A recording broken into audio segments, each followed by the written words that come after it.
राज्यातील ऊस उत्पादक शेतकऱ्यांची सुमारे 7,000 कोटी रुपयांची थकीत FRP साखर कारखानदारांकडे आहे। ही थकीत रक्कम एकरकमी देण्यासाठी साखर आयुक्त कार्यालयाने कारखानदारांवर येत्या 8 दिवसात कायदेशीर कारवाई करावी, अन्यथा साखर आयुक्त कार्यालयावरच धडक मोर्चा काढण्यात येईल असा इशारा स्वाभिमानी शेतकरी संघटनेचे नेते राजू शेट्टी यांनी दिलाय। राज्यातील ऊस उत्पादक शेतकऱ्यांना साखर कारखानदारांकडून 3 टप्प्यात FRP दिली जाते। केंद्र सरकारच्या नियमाची मोडतोड करून राज्य शासनाने हा मार्ग अवलंबला होता।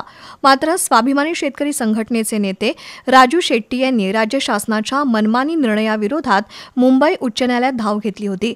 त्यावर स्वाभिमानी शेतकरी संघटनेची बाजू मान्य करत साखर कारखानदारांनी एकरकमी FRP द्यावी असे आदेश न्यायालयाने दिले आहेत।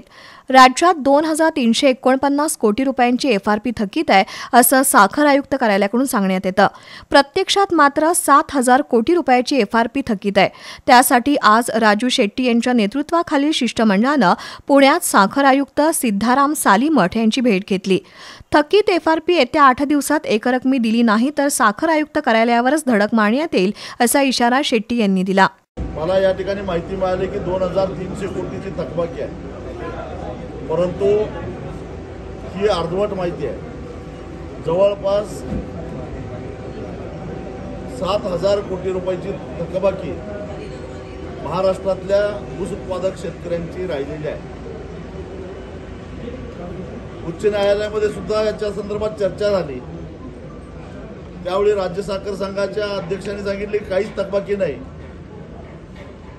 त्यावेळी आम्ही कोर्टाला सांगितलं होतं की कोर्टाने जर आदेश दिला तर ज्या शेतकऱ्यांना ऊसाचे पैसे मिळाले नाहीत त्यांना आम्ही हायकोर्टासमोर सगळ्यांना उभं करायला तयार आहोत। आणि आजही आम्ही साखर आयुक्तांना सांगितलं आम्ही तुमची 8 दिवस वाट बघतो, अन्यथा ज्या शेतकऱ्यांना ऊसाची FRP मिळालेली नाही ते सारे शेतकरी घेऊन या ठिकाणी पुन्हा आम्ही येऊ।